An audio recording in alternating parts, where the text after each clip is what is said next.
यदि आप अपने आलस्य से परेशान हैं और आपको कोई भी काम करने में मन नहीं लगता है, आप अपने काम को कल के लिए टालते रहते हैं, तो अब आपको अपने आलस्य को लेकर परेशान होने की जरूरत नहीं है। आज जो हम आपके लिए भगवान गौतम बुद्ध की कहानी लेकर आए हैं, इस कहानी के माध्यम से आप अपने आलस्य से बहुत जल्द पीछा छुड़ा सकते हैं। इसलिए इस कहानी को पूरा जरूर से सुने। एक बार एक आलसी व्यक्ति ने एक गौतम बुद्ध से कहा, मुनिवर, मुझे बहुत आलस्य होता है, जिसके कारण मैं अपने जीवन में जो करना चाहता हूं वह नहीं कर पाता हूं, इसलिए मुझे कोई रास्ता बताएं। बुद्ध ने उस आदमी से पूछा, क्या तुम मानते हो कि तुम्हें आलस्य है? तो उस व्यक्ति ने बुद्ध से कहा, हां मुनिवर, सिर्फ मैं ही नहीं बल्कि मेरे पूरे गांव के लोग कहते हैं कि मैं आलसी हूं। बुद्ध उस व्यक्ति से कहते हैं, लेकिन तुम्हारे पास कोई सबूत है क्या कि तुम आलसी हो? उस व्यक्ति ने हां में जवाब दिया।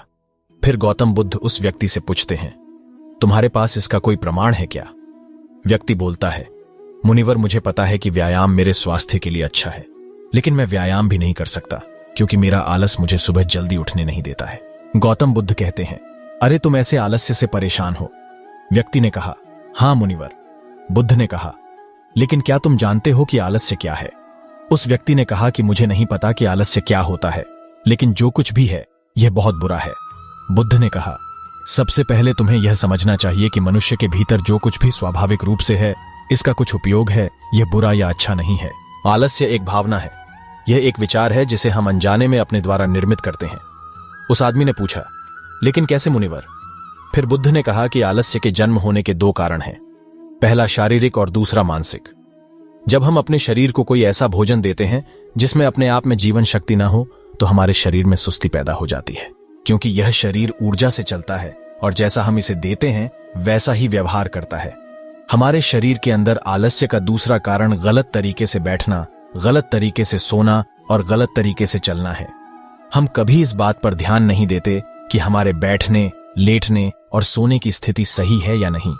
अगर हम बुद्ध भिक्षुओं को देखें तो पाएंगे कि जब वे बैठते हैं तो उनकी रीढ़ की हड्डी सीधी होती है, जब वे सोते हैं तो उनके शरीर के किसी भी हिस्से में दबाव नहीं होता है, और जब वे चलते हैं तो उनके दोनों कदमों के बीच एक तालमेल होता है।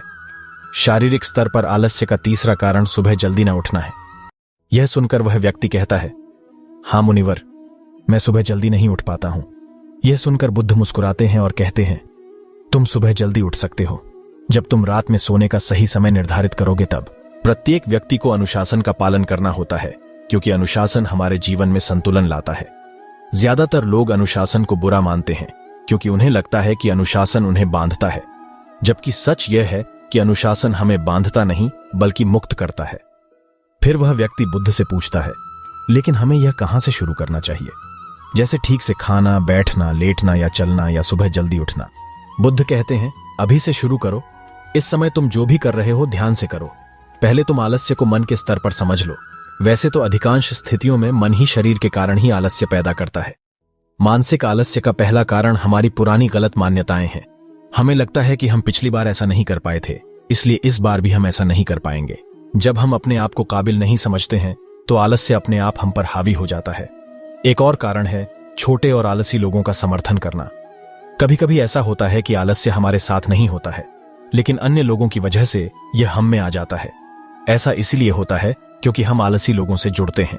फिर उस व्यक्ति ने बोला, हां मुनिवर, यह बिल्कुल सच है, मैंने भी इसका अनुभव किया है। फिर बुद्ध ने कहा, तीसरा कारण मन की स्पष्टता का अभाव है।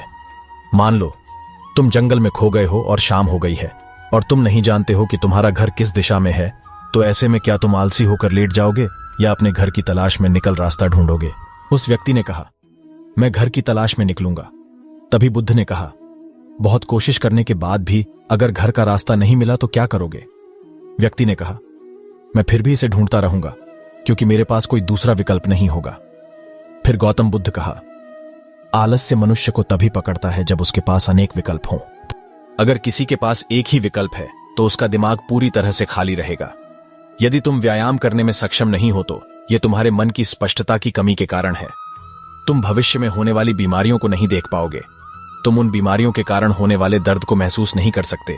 आगे गौतम बुद्ध ने कहा, आलस्य का चौथा कारण यह है कि किसी भी कार्य को करने का कोई कारण नहीं होता है।